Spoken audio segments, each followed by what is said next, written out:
Hey guys, Common Man here. I just want to give you a quick take on my initial thinking on Tesla's event from last night, which was the Robo Taxi event held on the Paramount campus. So, first of all, just to preface this by saying I did not watch the entire event. I was not at the event, but I did watch part of it. I plan to watch all of it soon. And my thinking could be completely different after I see the whole event, etc. But I'll just keep this fairly brief. They unveiled two new products.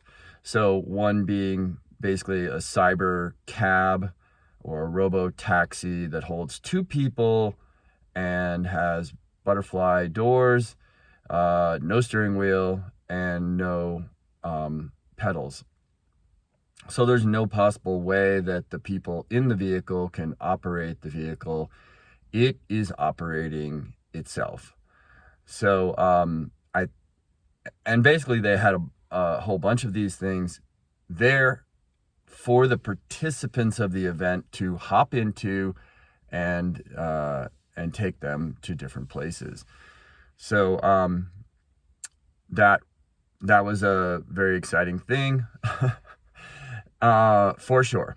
The other vehicle that was unveiled was basically a van or a bus or whatever you want to call it. It can hold 20 people, and it was not operable, but it was there in its full form, and people could look inside it, and maybe people climbed inside it. I'm not totally sure, but there was one of those. The next thing I'd like to mention is that they talked about when and where the Tesla robo-taxi platform would begin operating, and it is going to be in Texas and California, and will initially be Tesla cars that are already in existence.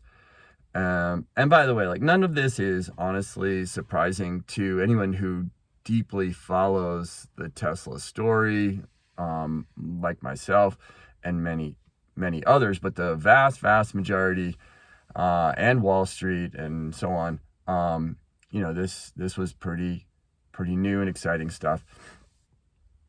So let's see here. Production of the actual cyber cabs is supposed to start in 2026. So we'll see if it actually meets that timeline. And I just want to mention one more sort of interesting take, I'm going to call it, that I have. And I got this idea from watching a pod yesterday that I'm not even sure this is what they were saying. It was or wasn't what they were saying. I'm not exactly sure, but it put the idea in my head. So I guess I'll claim that it's my idea, because it might well be. But here's what it is. And I've never heard anyone talk about this other than possibly that pod. By the way, I didn't have time to go back and listen to the pod again to see if that's actually what they were saying. Anyway, here's the idea, is when they start this platform using existing vehicles, so Model 3, Model Y, and all the other Teslas that you can buy right now, they would be able to drive themselves, and this will start in Texas and California. But the idea is that part of what allows this is the fact that people who sign up for this platform as customers would be technically supervising the vehicles. So these are not cybercabs. These do have steering wheels. These do have pedals. People would hop in. If it was only one person, they would sit in the driver's seat. If it was several people, the primary person would sit in the driver's seat. And they would be officially supervising that vehicle. And if it started making some bad decisions, when I say it, I mean the self-driving robot car that's taking you from point A to point B, you as the customer would realize that it was not handling the situation well, and you as the customer would be obligated to take over the steering wheel and the pedals and guide the car to a safe resolution of the situation.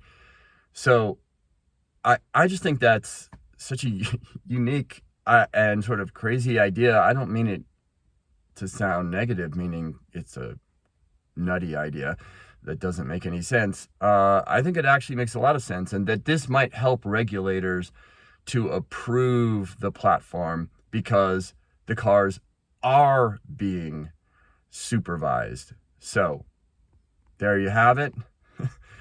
I'm going to speculate here and say you heard it here first. Anyway, stay tuned for more updates on this whole situation of the robo-taxi event and the whole robo-taxi movement that Tesla is leading. Bye for now.